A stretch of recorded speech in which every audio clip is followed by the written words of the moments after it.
The consolidated B-24 Liberators. The B-24 Liberator was a bomber built around extremes. It had longer range, higher payload potential, and thinner wings than the famous B-17, yet it never achieved the same legendary status. That doesn't mean it was lesser. In fact, more B-24s were built than any other heavy bomber in history, and they flew some of the most demanding missions of the war.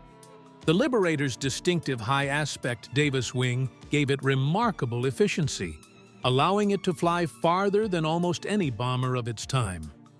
That range made it invaluable over the Atlantic, where B-24s hunted submarines, protected convoys, and closed the air gap that had once favored German U-boats. Over Europe and the Pacific, it carried heavy bomb loads deep into enemy territory, often flying alone or in looser formations than B-17 crews preferred. But the B-24 demanded respect. Its thin wings made it fast, but also unforgiving.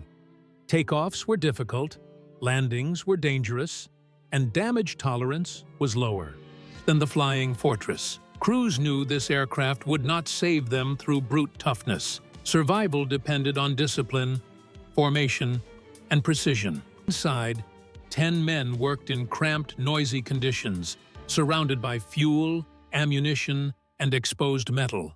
Defensive guns covered nearly every angle, turning the Liberator into a flying battlefield of its own. When the bombs fell, they fell in volume, aimed at factories, rail yards, oil facilities, and ports that sustained enemy war machines. The B-24 was not romantic. It was industrial. It was relentless. And in sheer numbers, reach, and workload, it carried an enormous share of the Allied bombing campaign, often without recognition, but never without impact. The Boeing B-29 Superfortress was not just a bomber, it was a technological leap. Larger, faster, and more advanced than anything that came before it, the B-29 introduced pressurized crew compartments, remote-controlled gun turrets, and unprecedented bombing range. This was an aircraft built not for Europe, but for the vast distances of the Pacific. Early missions revealed serious challenges. Engines overheated, maintenance was complex, and weather often defeated precision bombing. But once refined, the B-29 became devastatingly effective.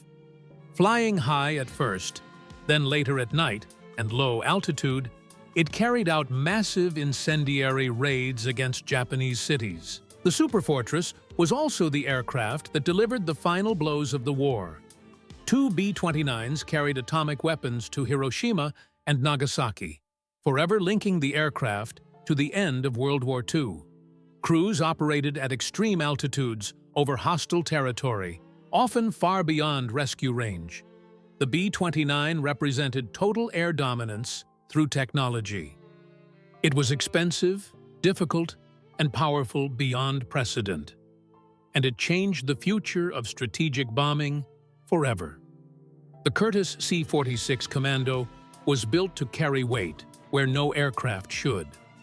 Larger and more powerful than the C-47, it was designed for brutal environments and urgent logistics. Its greatest test came in the China-Burma-India theater, flying supplies over the Himalayas in conditions pilots called the Hump. The C-46 hauled fuel, ammunition, vehicles, and troops through violent weather and thin air. Its twin engines gave it lifting power unmatched by most transports of the time, but also introduced reliability challenges. Crews respected the aircraft, but never trusted it blindly. Despite its dangers, the Commando kept armies alive. It flew when roads didn't exist and when ground transport was impossible. After the war, it continued serving in airlifts and conflicts well into the 1950s. The C-46 wasn't elegant. It was necessary, and necessity wins wars. The Douglas C-47 Skytrain, known as the Dakota, was the backbone of Allied mobility. Wherever troops landed, the C-47 had usually arrived first. It dropped paratroopers, towed gliders, evacuated wounded soldiers, and delivered supplies to frontline units. Forces. On D-Day, hundreds of C-47s crossed the Channel in darkness, releasing airborne troops behind enemy lines. Throughout the war, it proved reliable, forgiving, and endlessly adaptable. Pilots loved it because it flew predictably. Commanders loved it because it was always available. After the war, the C-47 didn't disappear.